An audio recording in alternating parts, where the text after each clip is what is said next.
people often think success comes from what you do at work, from your job, from your business, from the hours when someone is watching and paying you. You hear people say, "If I had a better job, I would grow more. If I had more time at work, I would learn more. If I had a different boss, I would become better." But that is not where the biggest growth happens. Your work hours matter. Your duties matter. Your tasks matter. But your free time is where you truly separate yourself. The common myth is this: success belongs to the person with more talent, more resources, more luck, more time. The truth is harder and more hopeful. Success belongs to the person who uses the time they already have with more wisdom. Not just work time. Free time. What you do when no one is telling you what to do. What you do when you are not required. What you do when you could relax and instead you choose to grow. That is what shapes who you become. Many people say, "I do not have time to learn." But they have time to scroll. They have time to watch. They have time to talk about others. It is not a time problem. It is a direction problem. Ask yourself honestly. In the last week, how many minutes slipped by in your free time with nothing to show for them? How many hours vanished into entertainment that did not feed your mind? This is not about guilt. This is about awareness. Because there is a quiet law at work in your life. Free time is not free. You always pay with who you become. You either spend free time on comfort and remain the same, or you invest free time in learning and become more. You do not need to quit joy. You do not need to become a machine. You only need to see free time as a choice. Not time to kill, but time to plant. That is what I want to show you in this talk. How to turn free time into learning time. How to do it in simple ways. How to do it in 10 clear, practical ways you can start today. Not with pressure, with purpose. Before we name those ways, you must understand the invisible side of success. Think of a great building in a city. You see the glass. You see the steel. You see the lights at night. From the outside, it looks simple. It stands tall. It looks finished. But inside the walls, there is something most people never see. There are miles of wires, pipes, beams, support structures. Most visitors never look behind the walls. They never see what carries the weight. They just enjoy the result. Your life is like that building. People see your results, your job title, your income, your skills. They think that is who you are. They think it appeared quickly. But behind what people see, there is wiring. Your thoughts, your beliefs, your knowledge, your habits. That hidden system is built in quiet moments. Not during the loud meetings. Not during the big events. It is built in your free time. Every time you read instead of scroll, you add a wire. Every time you listen to something that teaches you, you lay a pipe. Every time you reflect, write, and plan, you place a beam. No one applauds that work. No one posts about it. But it is what holds your life up when pressure comes. This is the invisible work behind success. You will never see a sign over someone that says, "Here are the hundreds of hours they spent learning," when no one asked them to. But you will see the fruit. They answer questions calmly. They solve problems faster. They see patterns others miss. They are ready when chances appear. We call them lucky.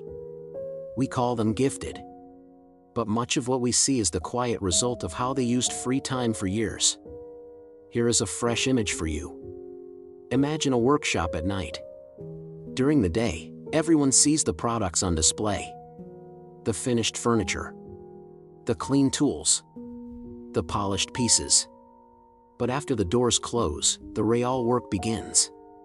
The craftsman works on designs no one has ordered yet. He sharpens tools. He tests new methods of joining wood.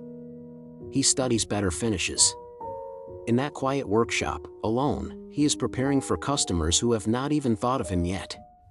When they finally arrive, they say, "You are so skilled. Where did you learn this?" He could say, "In my free time." Your mind is that work. You can respond only with the tools you already have. You will not suddenly rise to the occasion. You will fall to your level of preparation. Now, think about your own life. One day, someone will offer you something. A bigger role. A project. A chance to lead. In that moment, you will either be ready, or you will not. If you have used your free time well, you will have built a quiet library in your mind. You will have used audio lessons while others used noise. You will have written and reflected while others only consumed. You will have practiced small skills when it did not matter yet. Opportunity will knock, and you will be able to open the door without fear. If you have wasted most of your free time, opportunity will feel like a threat. You will hesitate. You will doubt. You will think, "I am not ready." Because you are not. The gap is not talent. The gap is preparation. So, let me give you 10 ways to prepare. 10 ways to turn the free minutes you already have into learning time. As we go, remember this law. Small learning moments, repeated often, prepare you for big life moments that come rarely. The first way is simple. Turn your commute into a classroom. If you drive, walk, ride, or travel even a little, you have a hidden wealth of time. Instead of filling that time only with music or random noise, you can choose learning. You can listen to lectures, audiobooks, courses, thoughtful conversations. Not all day, but often. Ask yourself, how many hours a week do you spend moving from one place to another? What if even half of that became learning time? You would finish books without opening a page. You would absorb new ideas without adding another task to your schedule. The second way. Turn waiting into reading. You clean. You cook. You fold. You fix. Your hands are busy, but your mind is available. Use that time for audio learning. Lessons. Wise voices. Language practice. Skill training. Your environment gets better. Your mind does too. Not noise in the background. Guided learning. The fourth way. Turn evenings from escape into growth. Many evenings disappear into screens. Not by choice. By habit. You say, "I just want to relax." But when the night is over, you do not feel rested. You feel empty. What if a few evenings a week, you set aside a small block of time? 30 minutes. 45 minutes. You choose one topic that matters. Your work. Your health. Your finances. Your relationships. You study it. You watch something thoughtful. You read something deep. You take notes. Then, after that, you can still relax. But now you have planted something too. The fifth way. Turn your curiosity into questions, and your questions into searches. Many times you wonder about something and then move on. You say, "I've always wondered how that works." Then you do not look. Start a habit. When a serious question crosses your mind, write it down. Later, in your free time, research it on purpose. Not random browsing. Targeted learning. This trains your mind to care about answers. It turns casual curiosity into directed growth. The sixth way. Turn free days into small learning projects. You get weekends. Holidays. Breaks. They come and go. Often they vanish with nothing to show but tiredness. What if, now and then, you gave one of those days a goal? Not a big, heavy one. A small learning project. Today I will learn the basics of this software. Before you sleep, sit quietly for a few minutes. Ask yourself, what did I learn today? From a book. From a person. From a mistake. Write 1 or 2 lines. This simple act turns your day into a teacher. Your mind begins to look for lessons, because it knows you will ask. The eighth way.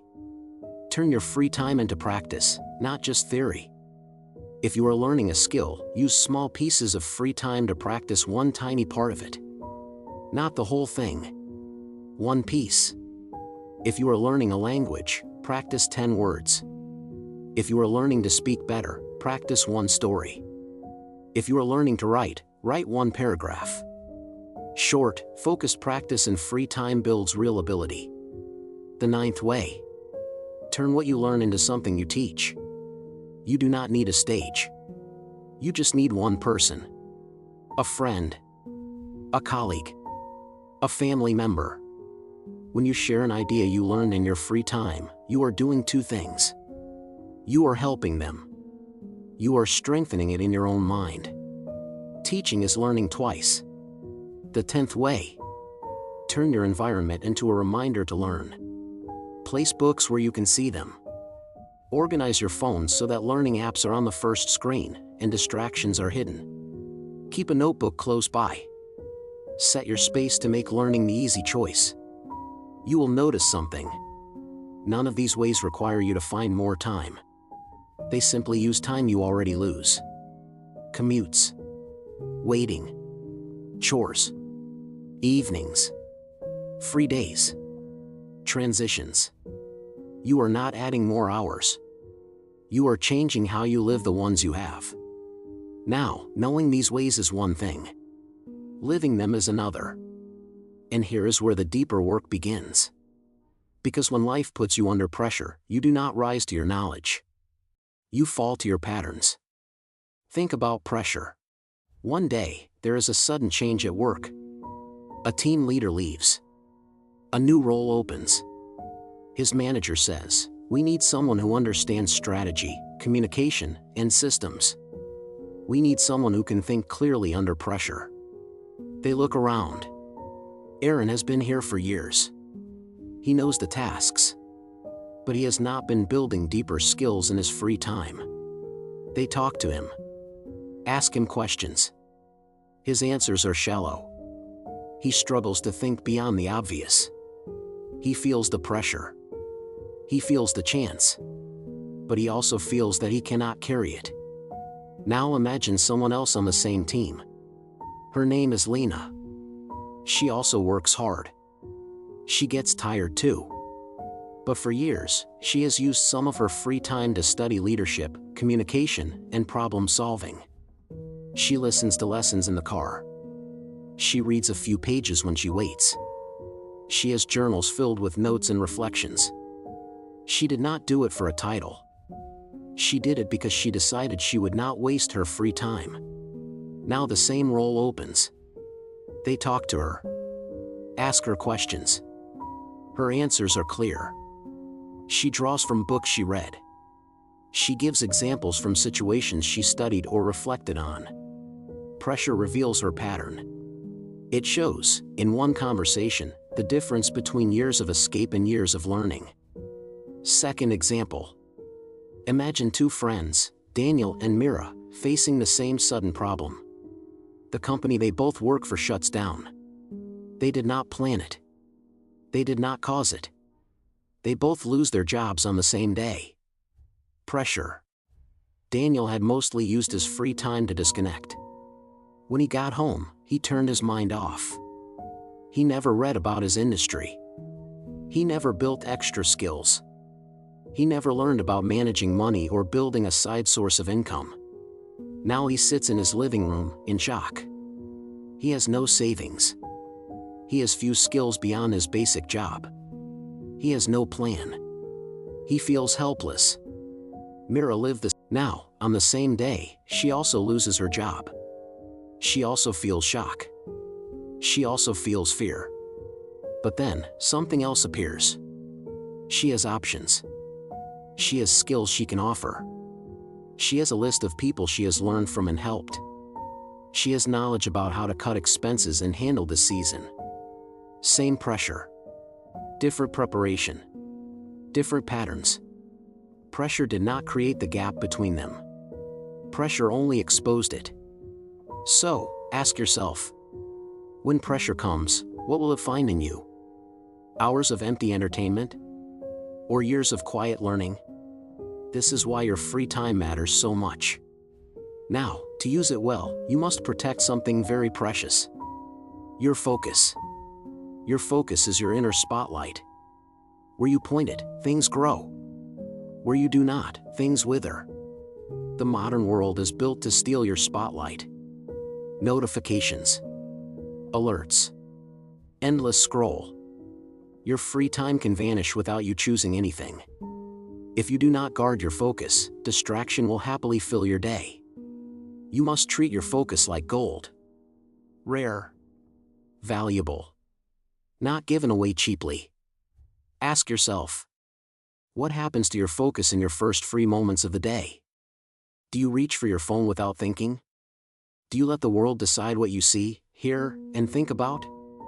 Or do you pause? Do you remind yourself of who you want to become? Do you choose your input before it chooses you? Here is a simple principle. If you do not plan your free time, someone else will. An app will. An algorithm will. A habit will. Planning does not mean scheduling every minute. It means deciding in advance what matters most. For example, you can decide, when I walk or drive, I listen to something that feeds my mind. You can decide, when I wait, I read. You can decide, 3 evenings a week, I study instead of scroll. You turn vague time into clear intention. Protect your focus by removing some of the constant. Turn off non-essential notifications. Take some apps off your home screen. Create 1 or 2 places in your home where you do not bring your phone. You are not fighting technology. You are fighting for your attention. Because learning requires depth, not just speed. You cannot really learn anything meaningful if your focus is interrupted every few seconds. So, choose. Free time full of noise. Or free time with space for real thinking. Now, once you begin using free time to learn, you enter a powerful cycle. Learning is not a one-step event. It is a sequence. A rhythm. Learn. Apply. Evaluate. Correct. Persist. First, you learn. You take in ideas. You read. You listen. You watch. But if you stop there, you become full of theory and empty of change. So, second, you apply. Ask yourself, what is one thing from what I learned that I can do this week? If you learned something about communication, test it in your next conversation. If you learned about health, change 1 meal or 1 walk. If you learned about money, adjust 1 small habit. You move from mind to action. Third, you evaluate. After you try, you look back. What worked? What did not? What felt right? What felt awkward? This is where many people stop. They try once. It feels strange.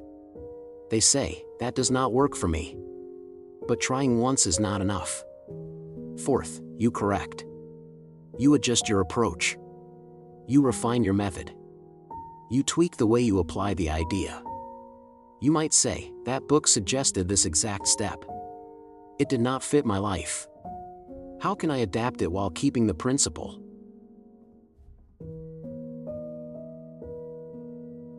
Finally, you persist. You repeat the cycle. Again and again. Learn. Apply. Evaluate. Correct. Persist. This is how free time becomes transformation, not just information. Now, to keep this cycle going, you cannot rely only on feeling inspired. There will be days when you are excited to learn. You cannot wait to open a book. You feel pulled toward growth. There will be other days when you are tired. Your mind says, not today.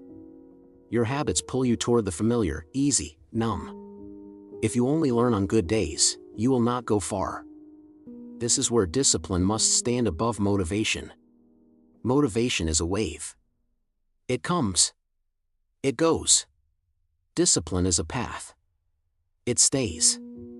Instead of saying, I will learn when I feel like it, you say, I will learn at these times, whether I feel like it or not. You build systems. A system might be: every weekday morning, for 15 minutes, you read something that grows you. Every commute, you listen to a book or lesson.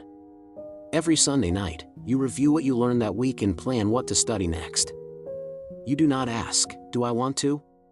You have already decided. On some days, those 15 minutes will feel rich and full. On other days, they will feel dry. Both days count. Discipline says, "I show up." Motivation says, "I will see how I feel." Which voice shapes your free time now? You can design small, simple systems that turn learning into your default. Put your book where you drink your morning coffee. Prepare your headphones the night before. Make a short list of what you want to learn this week. Structure beats moods. Now, even with discipline, you must give learning another gift: time. Growth does not happen all at once. It happens in seasons. Think of a field. There is a time to plant. A time you are building a mind. You are shaping a character. You are forming deep skills. This takes seasons. In one season, you might focus much of your free time on understanding money. In another, on health. In another, on your main skill. At first, it feels slow. You learn a little and see no fruit. But underground, roots are forming. Connections are being made.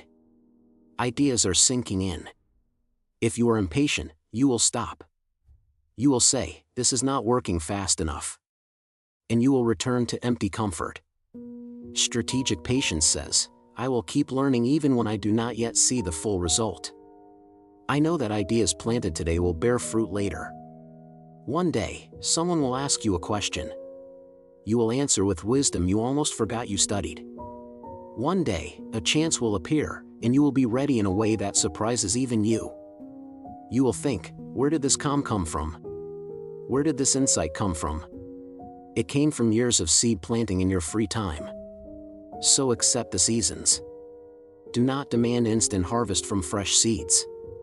Now, as you walk through these seasons of learning, you must use feedback. You must measure and correct. Not in a cold, harsh way. In a calm, honest way. Ask yourself regularly, "How am I really using my free time?" You might think you are learning a lot. But when you look closer, you see it is mostly scattered. A little here. A little there. No depth. Or you might think you are too busy to learn. But when you check your screen time, you know feedback without correction is wasted. Correction without persistence is weak. So you measure, correct, and keep going. Over time, your free time starts to feel different. More intentional. More valuable. And as you keep showing up, something powerful begins to build. Momentum. At first, learning feels like pushing a heavy wheel from a dead stop. You pick up a book, and your mind wanders. You turn on a lecture, and you fight the urge to grab your phone. Every session feels like a new struggle. But you keep pushing. 15 minutes today. 20 minutes tomorrow. A little more on the weekend. Slowly, the wheel begins to move. Your mind starts to expect learning in free moments. Reach for a screen, and a small voice reminds you of your goals.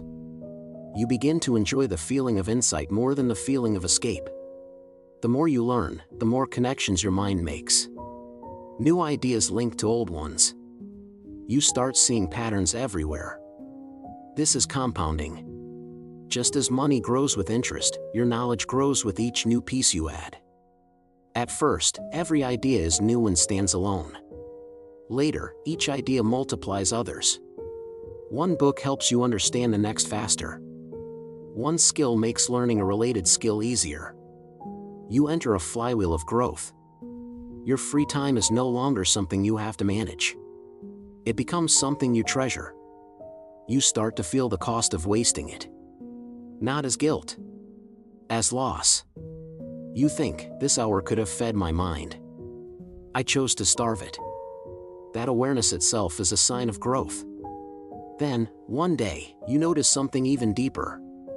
breaking through is no longer about one moment. It is about how you now live.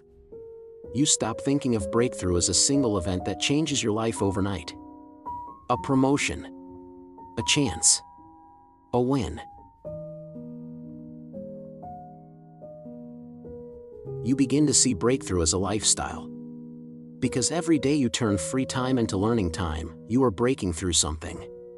Breaking through your old excuses. I do not have time. Breaking through old identities. I am not a reader. I cannot focus. Breaking through your old limits. I could never learn that. You begin to enjoy being a student of life. You carry a quiet confidence. Not arrogance. Confidence. Confidence that you can grow. Confidence that you can adapt. Confidence that you are not fixed. When someone asks you a question now, you do not panic. If you know, you answer. If you do not know, you say, I can learn. And you mean it. When something changes at work, you do not collapse. You say, I have spent years preparing my mind. I will learn what I need. You become the person others come to when they need perspective. They sense that you have depth. They sense that you have been working on yourself in the unseen hours. This is what turning free time into learning time really does. It does not only give you facts. It changes your relationship with yourself. You begin to trust your future more. Because you trust your process now. So, pause for a moment and look at your life. Think about yesterday. The day before. Last week. Where did your free time go? How much of it fed your mind? How much of it fed only your impulses? Then think about a year from now. If you change nothing, who will you be? What will you know? How will you handle pressure? Now imagine that, starting today, you use even 1 or 2 of the 10 ways you heard. You turn commutes into class. Your free time is not empty. It is a workshop. It is soil. It is seed time. You can waste it. Or you can work with it. You will always be turning your free time into something. Distraction. Or growth. Choose growth. Begin small. Choose one way today. Not 10. 1. Tonight, when you might usually scroll, read 10 pages instead. Tomorrow, on your commute, listen to something that lifts your thinking. Let it be simple. Let it be steady. One day, you will look back on this season. You will remember when you decided that your free time mattered. You will remember when you stopped saying, I do not have time, and started saying, I will use the time I have. And you will see the difference. In your mind. In your work. In your confidence. In your future. Turn free time into learning time. Turn scattered minutes into steady growth. Turn ordinary days into a quiet education. The world may not notice at first. But your life will. And one day, in a moment of opportunity or pressure, all those hidden hours will stand beside you. They will speak for you. They will carry you. Start today. Learn a little. Apply a little. Reflect a little. Then, do it again tomorrow. This is how you build a different future, one free moment at a time.